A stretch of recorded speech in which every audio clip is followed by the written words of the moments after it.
Hello readers, welcome to my channel. Today I explain you poem How to Tell Wild Animals which was written by Carolyn Wells. How to tell wild animals, ये कैसे बताया जाए, कैसे identify करा जाए कि कौन सा जंगली जानवर है. This is a humorous poem in which tells you how to recognize a wild animal. ये एक कॉमिकल पोएम है जिसमें आपको बताया गया है, एक कॉमिकल वे में आपको बताया गया है कि कैसे आप एक जंगली जानवर को पहचानेंगे. The humour lies in the fact that your life में come to an end just before you recognise such an animal by close contact. और इसमें मजे की बात ये है कि इससे पहले कि जानवर आपके क्लोज कांटेक्ट में आए, आप उसे पहचाने, आप मर जाएंगे या your life came to an end. Okay, before starting it, I request you to please like, share and subscribe the channel. Okay, now let's start.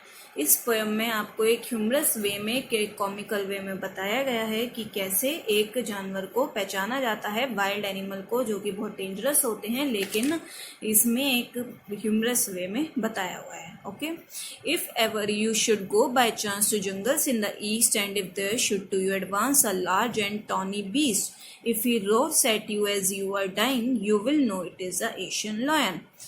अगर आपको कभी ईस्ट के जंगलों में जाने का चांस मिलता है, वहाँ पर आपके सामने एक बड़ा सा tawny beast, tawny means brownish yellow colour का बड़ा सा जानवर अगर आपके सामने बढ़ रहा होता है और उसके धाड़ते ही आप डर के मारे मरे जाते हो, you will know it is a Asian lion. आपको समझ जाना चाहिए, आइडेंटिफाई कर लेना चाहिए कि वो एक एशियन लॉयन है, सींग है. और if sometime when roaming round a noble wild beast greets you with black stripes on a yellow ground, just notice if he eats you.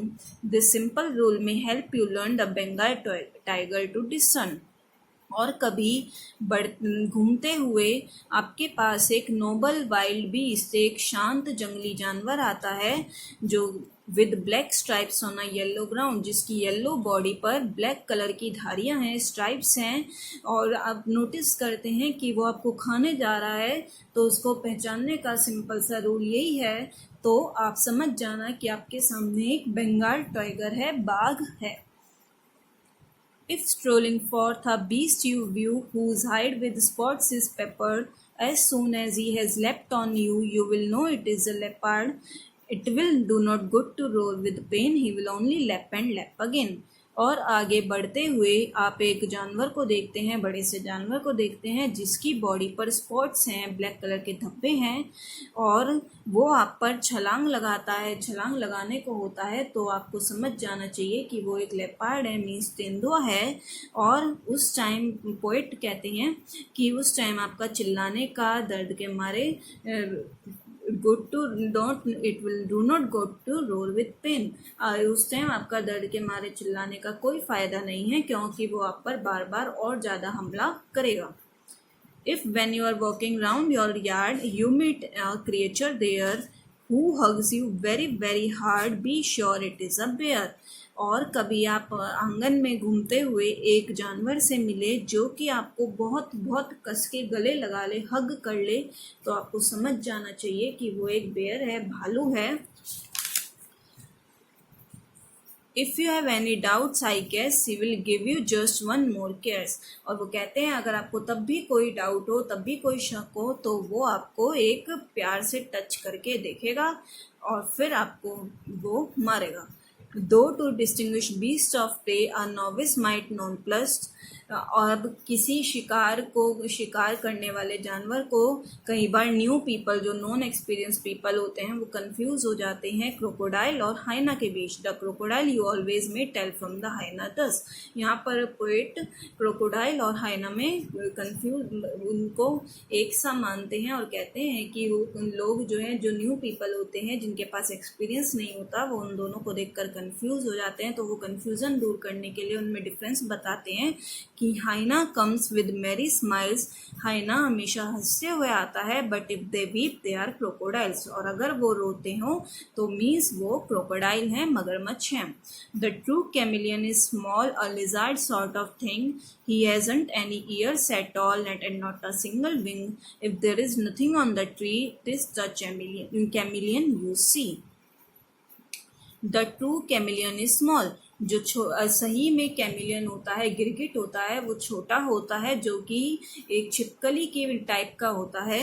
उसके ना कोई कान होते हैं, ना ही एक भी पंख होता है।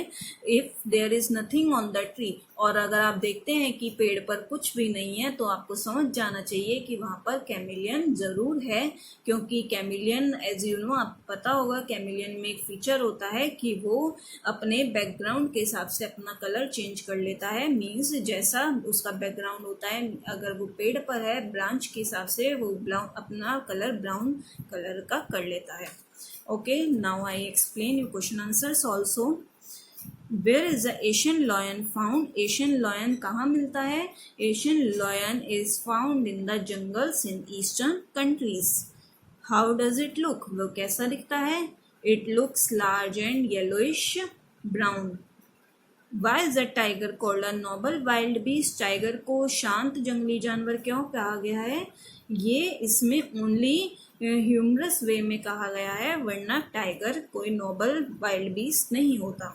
How does it look? वो कैसा दिखता है? It looks yellow with black stripes. उसके ब्लैक कलर के स्ट्राइप्स होते हैं येलो बॉडी पर। What distinguish a leopard from a tiger? Leopard और टाइगर में क्या फर्क होता है? A leopard has black spots on its body and tiger has black stripes. Do you think the words leapt and leapt in the third stanza have been spelled correctly? Spell these words correctly if they are incorrect. आपको क्या लगता है कि जो third stanza में left and left word दिए गए हैं, इनकी स्पेलिंग ठीक है? अब अगर नहीं है तो उनकी स्पेलिंग ठीक कीजिए। ये सिर्फ ओनली राइमिंग के लिए दिए गए थे, लेकिन इनकी स्पेलिंग ठीक नहीं है। Correct spelling is LEAPT। A novice might non-plus write this sentence correctly.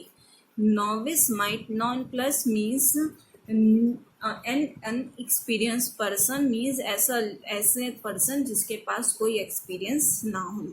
What is a bear known for? Bear किस चीज के लिए फेमस है? Bear known for its fatal hug, means अपने जो घातक वो कस के गले लगाता है, उसके लिए वो फेमस है। What distinguish from a crocodile from a hyena? Crocodile और हाइना में क्या फर्क होता है? Crocodile seems to be weeping, crocodile रोता हुआ नजर आता है, while hyena seems to be smiling, हाइना हंसते हुए नजर आता है। If there is nothing on the tree it is a chameleon you see, what does a poet want to say here?